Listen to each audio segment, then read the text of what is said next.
आपने बहुत बार फालूदा या फिर मैंगो पुडिंग खाई होंगी, लेकिन इस तरह से मेरे तरीके से आपने कभी नहीं खाया होगा इस डेज़र्ट को। तो ये डेज़र्ट यकीन मानिए, ये डेज़र्ट इतना ज़्यादा टेस्टी और डिलीशियस लगता है ना कि आप हमेशा बना करके खाना चाहेंगी। तो अगर आप नहीं खाई हैं तो कोई बात नहीं, मैं आपको सिखाने जा रही हूँ इस रेसिपी को। तो ये बहुत ही जल्दी बन करके तैयार होती है और बहुत ही टेस्टी लगता है। तो चलिए बिना देर किए इस रेसिपी को हम बनाना शुरू करते हैं। तो फ्रेंड्स, मैं हूं अजीज़ा और मेरी किचन अजीज़ा की रसोई में आप सबका स्वागत है। आज मैं आपको एक ऐसी डेज़र्ट की रेसिपी बताने जा रही हूं जो बहुत ज़्यादा टेस्टी और यम्मी लगता है। तो चलिए बिना देर करते हुए हम स्टार्ट करते हैं।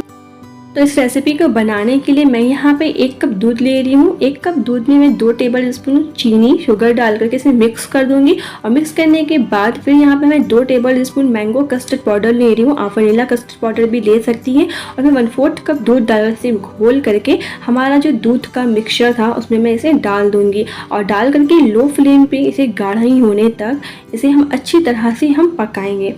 जो इस तरह से जब इसमें उबाल आ जाएगा तो उबाल आने के बाद हम 2 से 3 मिनट के लिए फिर से इसे अच्छी तरह से गाढ़ी होने के लिए पकाएंगे।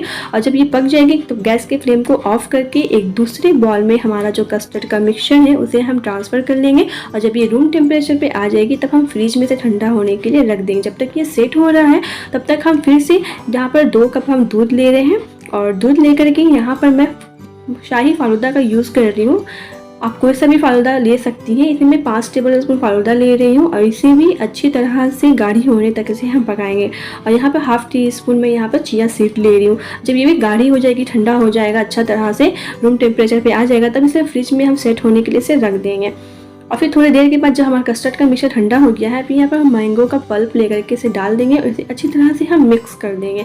और यहाँ पर मैं बिस्किट का यूज़ कर रही हूँ, आप चाहें तो यहाँ पर केक का भी यूज़ कर सकती हैं। और इसे हम दूध में डिप करके असेंबल कर लेंगे और कस्टर्ड का जो मिक्सचर था उसे हम डाल देंगे। उसके ऊपर हम हमारा जो फालूदा का मिक्सचर है उसे भी डाल देंगे। उसके बाद 1 कप व्हिप क्रीम में 1 टेबल स्पून रूह अफ़ज़ा डालकर बीट कर लेंगे। और बीट करने के बाद यहाँ पे टूटी फ्रूटी का लेयर देंगे। उसके ऊपर हमारा जो व्हिप क्रीम है उसको डाल करके इसे अच्छी तरह से फैला देंगे। और फैलाने के बाद आम को हम सेमी सर्कल में कट कर लेंगे, पतली पतली में, और इसके हम इस तरह से सजा देंगे। और किनारे किनारे हम टूटी फ्रूटी लगा देंगे, आप चाहे तो मैंगो भी लगा सकती हैं। और उसके बाद हम चेरी डाल करके इसे डेकोरेट कर देंगे। तो ये रहा हमारा फाइनल लुक। तो फ्रेंड्स, देखा ना आपने, ये कितना आसान है और ये बहुत ज़्यादा टेस्टी लगता है। तो अगर आपको मेरी ये वीडियो पसंद आए तो प्लीज़ लाइक, शेयर और सब्सक्राइब करिए मेरे चैनल को। तो मिलते हैं हम नेक्स्ट वीडियो में नेक्स्ट रेसिपी के साथ। तब तक के लिए thank you so much for watching my video. Thank you so much.